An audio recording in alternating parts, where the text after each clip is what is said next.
Atensyon mga Filipino senior citizens, magandang balita kakapasok lang. Benepisyo na ito marami ang makikinabang. Magkakapera kayo dito kahit retired na kayo o senior na po kayo. Alamin natin mula mismo sa NCSC Chairman. Hold up.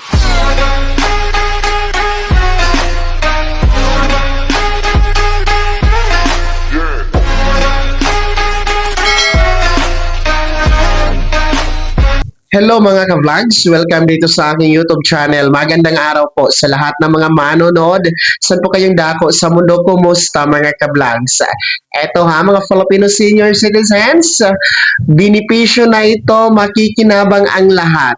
Magkakapera kayo kahit retired na kayo o kahit senior na, pwede lahat dito ayon sa NCSC. Mamaya-maya pakikinggan natin, pero bago ang lahat, kung bago ka pa lang dito sa aking YouTube channel o di kaya hindi ka pa nakasubscribe, abay click nyo muna ang ating subscribe button na nasa baba. Huwag yung kalimutan na pindutin ang notification bell, ilagay nyo po sa all para naman updated ka sa lahat ng mga videos na aking i-upload. So eto na nga po no mga senior citizens, pakinggan niyo po no itong bagong benepisyo na bigay po ng gobyerno sa ilalim ng NCSC no para sa lahat ng mga nakakatanda, kung saan magkakapera kayo dito kahit retired na kayo, kahit senior na kayo. Narito, pakikinggan at panoorin po natin si Dr. Mary Jean Loreche, ang NCSC Chairman and CEO. Magandang hapon po, Doc Jean. Hi, Ma'am Marinela. Good afternoon. Good to see you.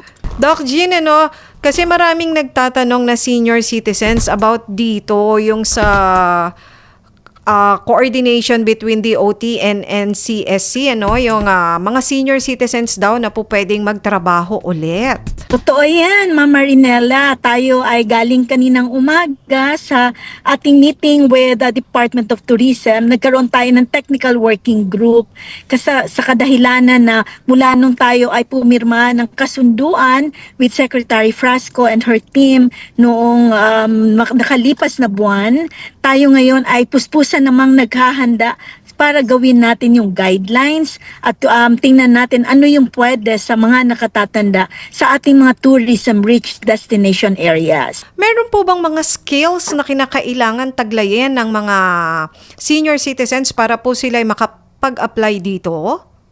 Oo, Marinela, ma'am. Kailangan lang natin ilagay muna yung guidelines pero tuturuan sila eh. Meron tayo kasama yan ang ating tinatawag na training, no?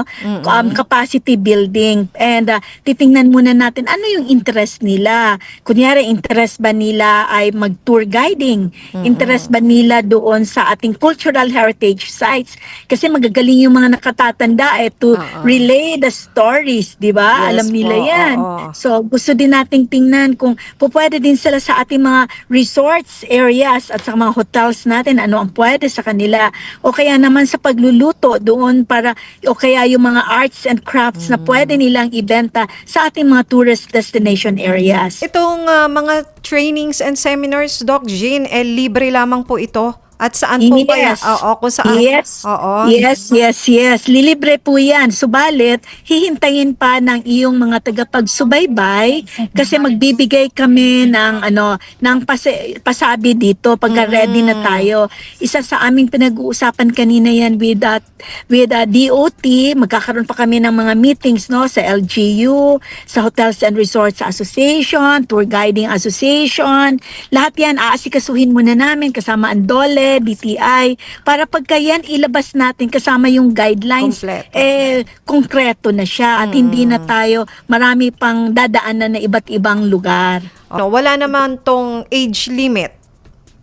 Wala. Mahalaga lang able, capable, and willing Yun lang ang pinakamahalaga para sigurado tayo na siya ay gusto niya yung kanyang gagawin. Kahit retired na nga naman, lalo na Doc Jean, di ba? Yung iba nakikita naman natin, retired na pero ang bata pang tingnan at malalakas pa, hindi ba?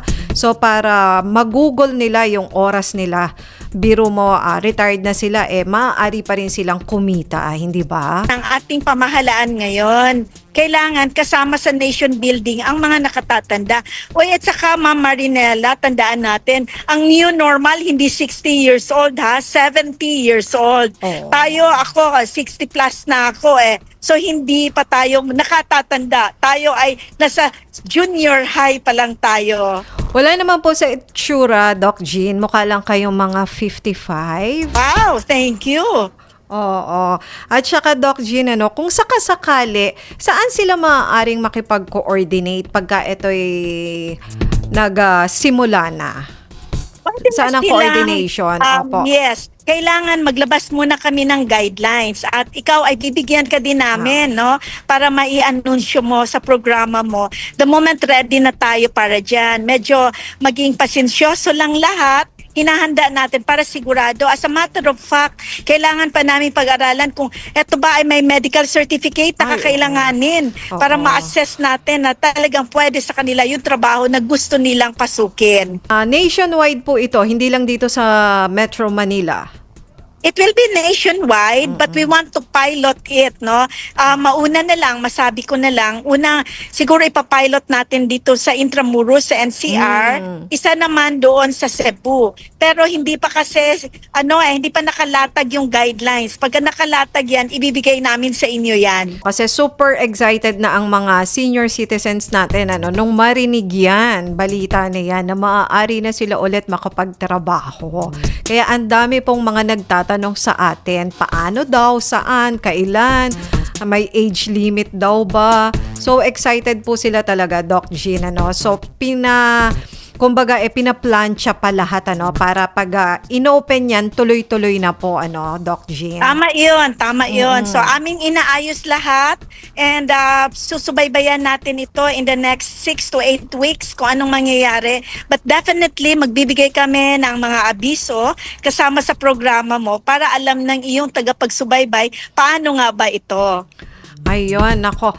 Yun lang po, Doc Jean, mensahe din po sa ating mga senior citizens na nakikinig ngayon, Maraming salamat sa iyo, Ma'am Marinela, palagi sa inyong pagsubaybay at sa inyong walang sawang tulong sa NCSC, sa programa ninyo at sa istasyon. At sa aming mga nakatatanda, marami po tayong mga programang nakahain. Medyo hinihingi lang namin ang pangunawa habang inaayos namin ito, lalo na with the Department of Tourism. So ayan po, napakinggan po natin si Dr. Loreche, ang chairman at CEO ng NCSC, kung saan nga po pinaplansya na ngayon, hinahanda na po ang bagong benepisyo, which is magkakaroon ng oportunidad ang ating mga senior citizen na makapagtrabaho muli kahit retired na, kahit senior citizen na, para magkakapera, para magkaroon ng source of income, pantustos sa inyong mga pangangailangan na hindi aasa sa inyong pensyon, hindi aasa sa inyong anak o pamilya, mga kablags, na mga sustento. Kahit paano magkakaroon pa rin kayo ng trabaho. Pero sa ngayon, pinaplansya pa yan yung rules and regulations at requirements, in partnership po ito sa Department of Tourism, sa TESDA, and maging sa mga private businessman sector, mga kablags, para po mabigyan ng oportunidad kayong mga nakakatanda na magkaroon ng trabaho kahit ganyan na po, 60 years old pataas ang edad ninyo. So, wala naman po itong qualification as long as senior citizen at malakas pa, able pa, yun lang naman po ang kailangan, mga kablags. Antabayanan po daw natin ang updates dito para alam nyo kung saan mag-apply at ano ang proseso. Kaya naman, mga senior citizen, ano po yung komento at reaction sa balitang ito? Kayo ba ay nagagalak dito sa bagong benepisyo na magkakaroon kayo ng oportunidad na magtrabaho muli? I-komento nyo po sa comment section na nasa baba. Pakilakip ng buong pangalan at kung taga saan kayo. Bago ako magtapos sa video na to, kung gusto nyo po sumuporta sa aking YouTube channel, maaari nyo pong i-click ang ating subscribe button na nasa baba. Sa mga gusto maging miyembro, pwede po. I-click nyo po ating join button. Maraming perks dyan, mga ka-vlogs. Be my member now. Sana naging gabay ang video na to. Kahit paano pag-uusapan natin ang mamahalagang bagay na may kinalaman sa ayuda, programa at benepisyo ng mga senior citizen. Kung hindi ka pa nakasubscribe, katutuhanan dito sa aking YouTube channel, maaari nyo nang i-click ang ating subscribe button na nasa baba. Huwag yung kalimutan na pindutin ang notification bell. Ilagay niyo po sa all para naman updated ka sa lahat ng mga videos na aking i-upload. Maaari nyo ding i-like ang video na to. Kung meron ka pa mga katanungan, maaari nyo i-komento sa comment section na nasa baba. Paki-follow na din po ang aking official Facebook page na nasa screen nyo. Muli po, ako si Daniel Timpaw na nagsasabing dito sa aking YouTube channel, pawang katotohanan at lahat totoo lamang.